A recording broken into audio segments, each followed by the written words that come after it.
0.875 times 1000.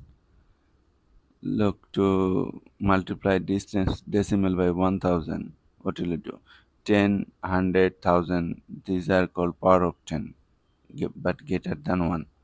So to multiply decimal by power of 10, just count the number of zeros. Here number of zeros 3, so decimal point will move 3 digit from left to right.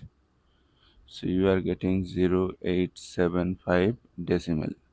You can omit here this decimal. You can also omit here this 0. So 875 is your answer. Actually, look, this multiplication means you are adding 0.875 100 times. So this value will be increased, and you will get, if you add 0.875 1000 times, sorry, then you will get this.